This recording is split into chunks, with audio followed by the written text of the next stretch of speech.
Okay, good day everybody. Mike here, Northeastern Dirt Property Maintenance. I'm outside fooling around here today. Beautiful day, Northeastern Ontario. It must be 75 degrees right now. And that sun is pretty intense. It's so intense that no black flies in midday like this. The dragonflies are out now. I see them buzzing around. So the black flies have to be careful now because the dragonflies are out and they're going to get eaten. But anyway,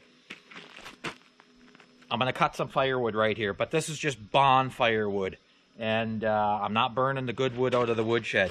MJ likes to sometimes go into the easy split wood that's already in the firewood shed and pick that out and burn it. I go, We're going to cut this cedar up, buck up some of this cedar right here, and I'll make a stack of that, and I'm going to allow that to dry a little bit. It's pretty dry now. I took it off the top of the pile, but I'm going to buck this up a little bit, and then all summer long, pretty much burn this in the fire pit for the purpose of cooking. Because up here we have some bylaws. You're not allowed to have daytime fires from whatever 7 a.m. to 7 p.m. And I have no idea what that's all about. But anyway, but you can have a fire for the purpose of cooking sustenance, food. So that's what we are. We're cutting firewood for the purpose of cooking. And that's how she goes. And we're having a fire. Okay. So that's just the way it goes, man. The rules are made, so you have to play by the rules and kind of make your own rules. Or else you don't have any fun. Okay, so I actually have enough. I don't leave this 361 Stihl. Actually, I don't leave any fuel in my chainsaws anymore. I try not to because this past winter, I went through and I rebuilt so many carburetors. I get so tired of working on carburetors and rebuilding them. Even though I do have a lot of fuel stabilizer in here, I use the power saw and then do my cutting or whatever. And it's not bad if you start them up once in a while, but sometimes these saws sit on the shelf for months. Same with the small engines stuff, so I'm kind of getting into the habit.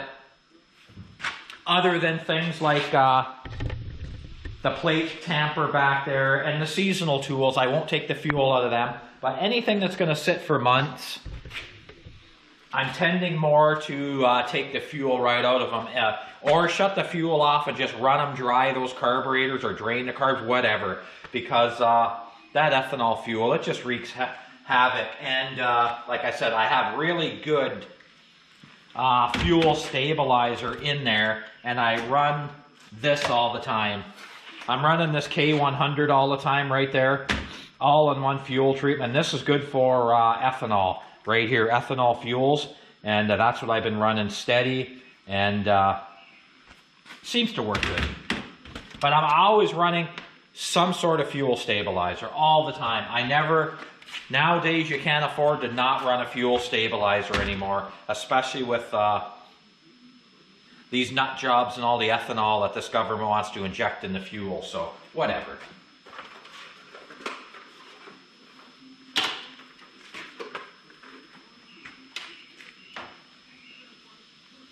All right, see if we can get this saw started for starters. This thing was bone dry, so this could be a nightmare. I have no idea.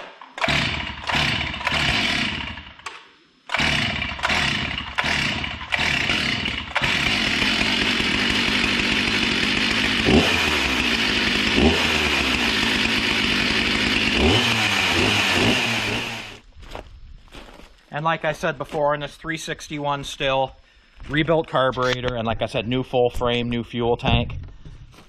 Gas tank frame, like half the handle, everything. That whole framework in the back end of the saw is new. And it's proving to be pretty good.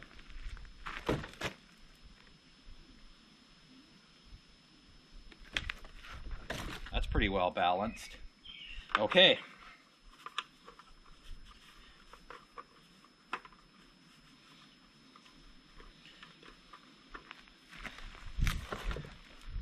And all you safety guys out there, don't get your knickers in a knot.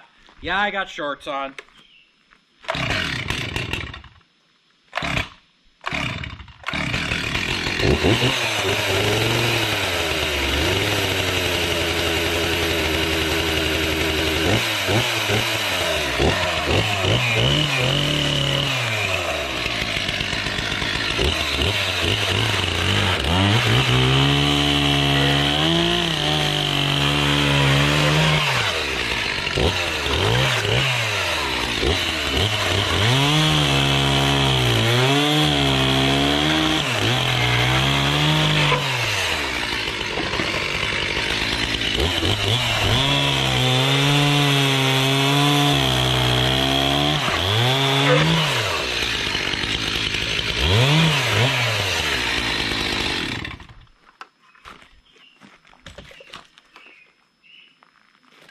And one thing this cedar is bad for, it is notorious for, and I knew it, but I didn't think it would be quite as bad as it is. It's notorious for carpenter ants, man. These cedars are terrible for housing carpenter ants. Around the garden by the house, I laid all those logs to make those raised beds. Well, I see carpenter ants coming toward the house, running back and forth, and it's not good. So I'm going to have to look at a way. If somebody knows a good way to get rid of carpenter ants, the big black ones there, I'll be looking into that, because I don't want them things near the house. And it just...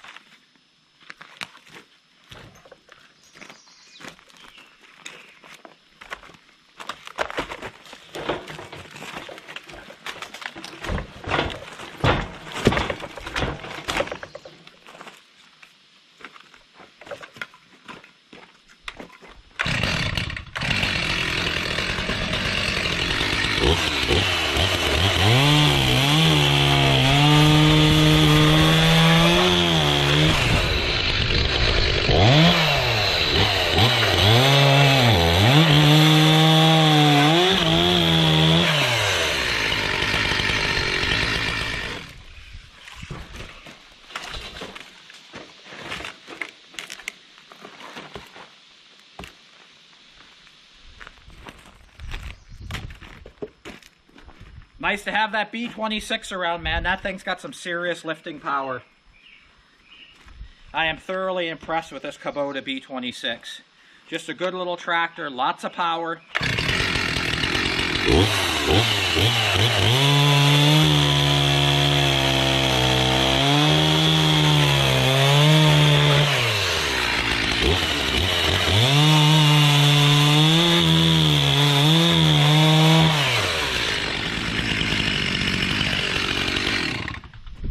And no boast or brag, but this chainsaw has never run better. I guess I never really tuned in when I got it or took the time. It's actually, I never really took the time to go over the setup of this saw when I bought it brand new many years ago, and I should have. Because now that that carburetor on that high-low and idle screw and everything else, now that that carburetor is set up, it's such a pleasure to work with something that actually runs, doesn't bog, or you don't have to feather the throttle a little bit, because I always had to fool with this a little bit. It always worked okay, but it never worked really good, and actually that's my fault. I should have a long time ago got into this carburetor and set it up a long time ago. I should have did it with the other saw too, because from the factory it just didn't run quite right. But now I'll tell you, it works like a champ.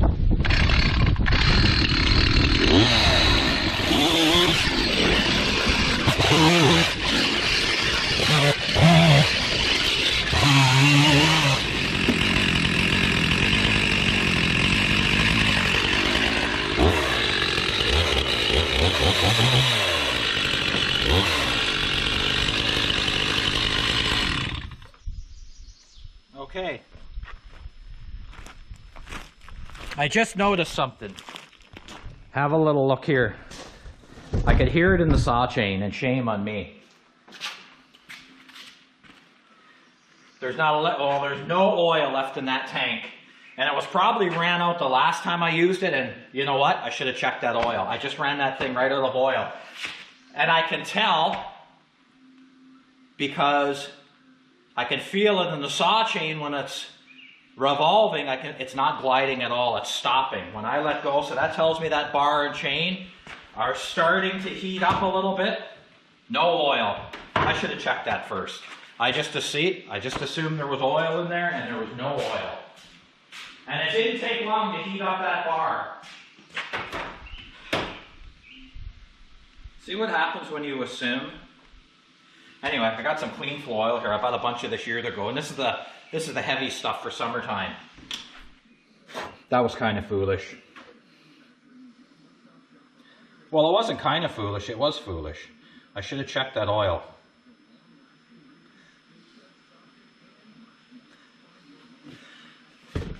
But just going by feel and by ear, right away when I was making these last couple cuts just now, I could tell that chain's not even gliding on the bar, it's kind of working. And it's not like it's overheated or anything, but I can tell it's not slick. That chain should roll right around that bar and sprocket nose, trouble-free.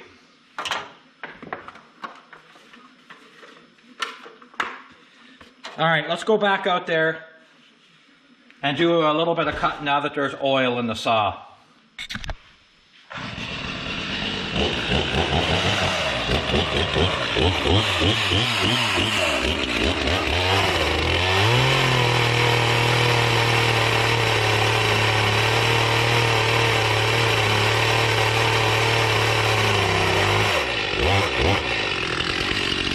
Okay, something's up. Something's up.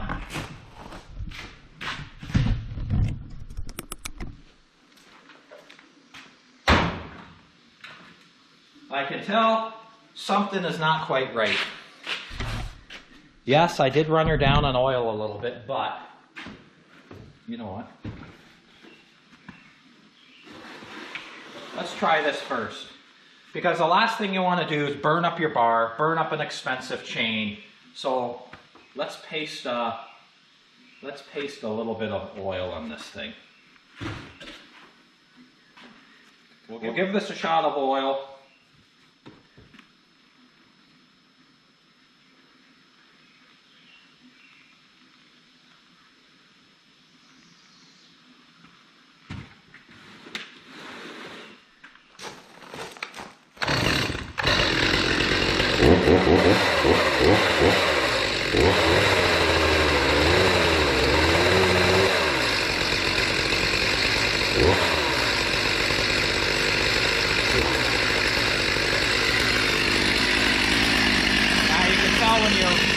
Just by putting that oil on there, that chain should be gliding right across that bar.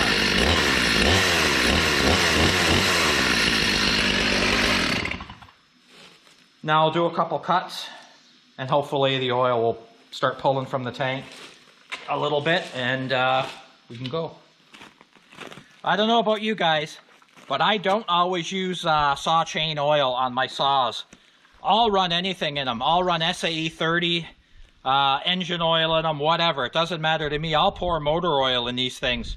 And to me, as long as it's got lubrication on that chain and bar, I think it's good to go. Maybe there'll be a big variance of opinion on that statement, but you know what? I think as long as they got good oil, and I know the chain oil is tacky for sure, but 30 motor oil rolling through there seems to put a lot of oil in the chain too.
can see the streams of oil right there too, the lines of oil. That oiler is working. I like to put it on the wood and just make sure that that oiler is working. Okay, so that's that. And like I said, this here will all go for bonfire wood over there. I'm not burning the good wood this year.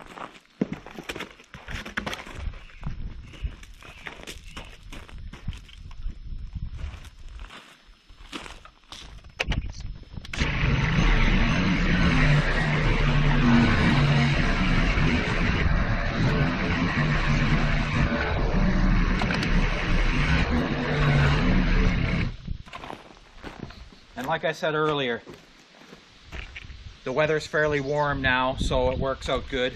75 degrees today, no problem. But that's where I like the non-emission diesel for stops and starts, like right now.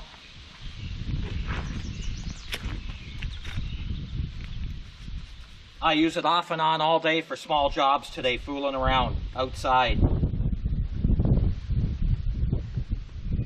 And I don't have to be particularly, because I do take it serious. And you don't have to be too concerned about that with these tractors.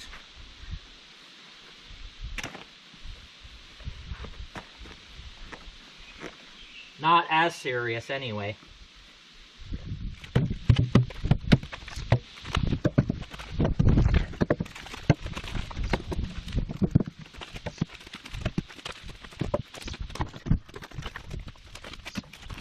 Alright, that's one whole log right there, man. And look at a lot of that holes and a lot of that rot you see that's in there, that all comes from ants. That stuff right there. I'm assuming it comes from ants because I've seen so many black ants in these logs that they've got these all hollowed out. But that'll be the end of them once they hit the fire pit.